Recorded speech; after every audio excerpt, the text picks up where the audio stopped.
आमदार रोहित पवार यांना मुख्यमंत्री कार्यालयातून फोन आल्याची माहिती सूत्रांनी दिली आहे। दादांच्या स्मारकासंदर्भात हा फोन केल्याची माहिती सूत्रांनी दिली आहे। अर्थसंकल्पात तरतुदी करण्यासाठी देखील हा फोन आहे।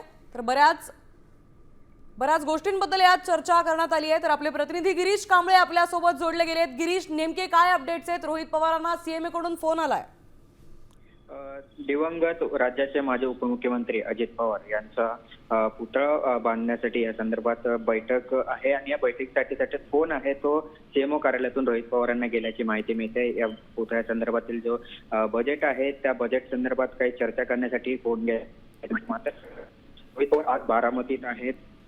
पोलीस स्टेशनमध्ये FIR नोंदवणार आहेत, गुन्हा दाखल करून घेण्यासाठी पोहोचलेले आहेत। त्यामुळे आज कदाचित एक बैठक होणार, मात्र या बैठकी संदर्भातील फोन गेल्याची माहिती सध्या मिळते आणि अजितदादाचा जो पुतळा बांधला जाणार आहे, स्मारक केलं जाणार आहे, त्या संदर्भात या बैठक असेल आणि या बैठकी संदर्भातील हा फोन गेल्याची माहिती मिळते। नक्कीच धन्यवाद गिरीश, आपण दिलेल्या सविस्तर माहितीबद्दल। त्यामुळे आता रोहित पवारांना सीएमओ कडून फोन गेलाय।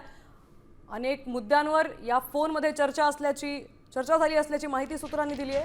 रोहित पवार आज बारामतीत